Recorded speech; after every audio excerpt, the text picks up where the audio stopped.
For nearly 60 years, experts have argued over this single strip of film, because whoever walked across that creek bed stopped and looked back.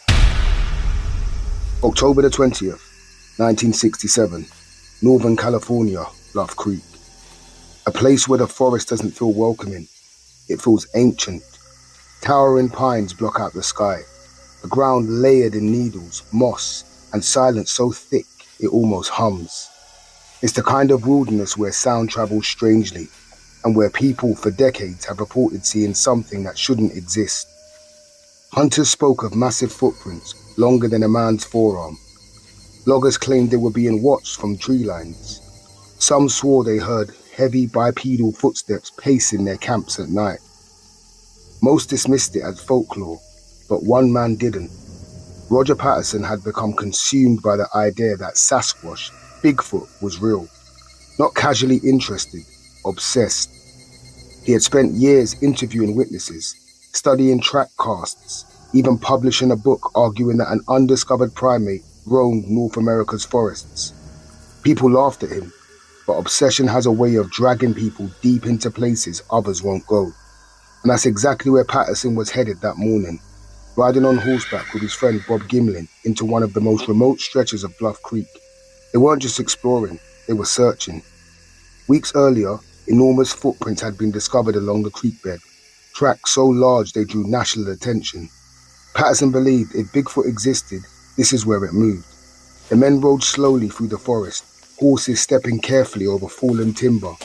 The air smelled of damp bark and riverstone. Everything felt still, too still. Gimlin would later say that the silence felt wrong, that the woods were holding their breath.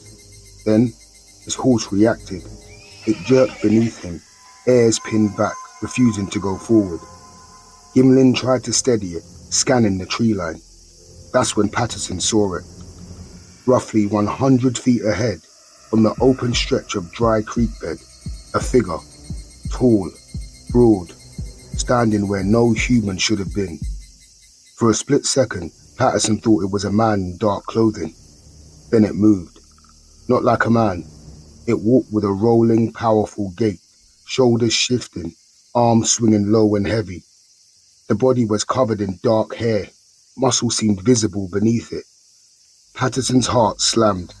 He jumped from his horse, tumbling from the 16mm camera strapped to his saddlebag, a rented Kodak he'd bought specifically in hopes of documenting evidence. His hands were shaking as he turned it on.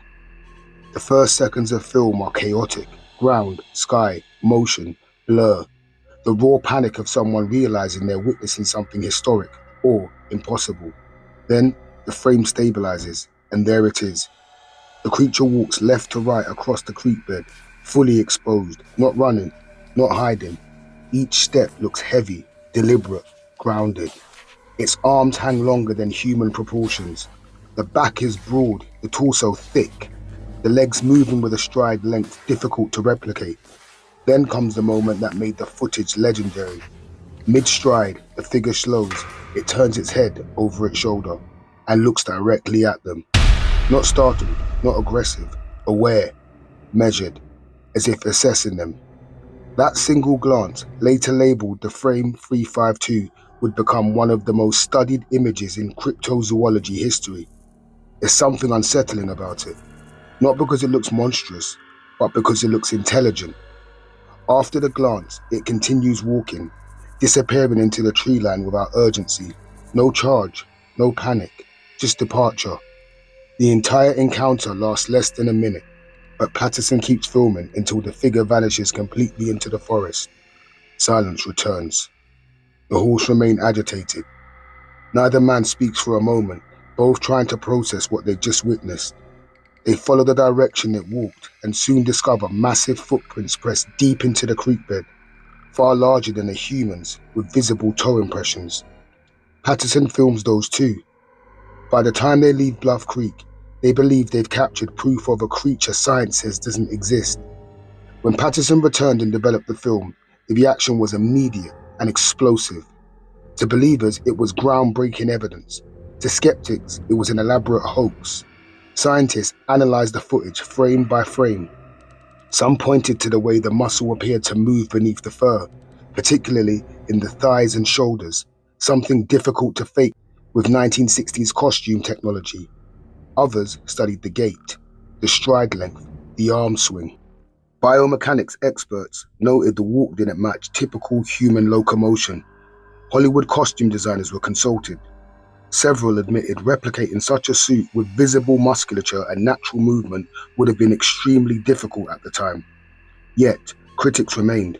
They argued Patterson, a known Bigfoot enthusiast, had motive to fake it.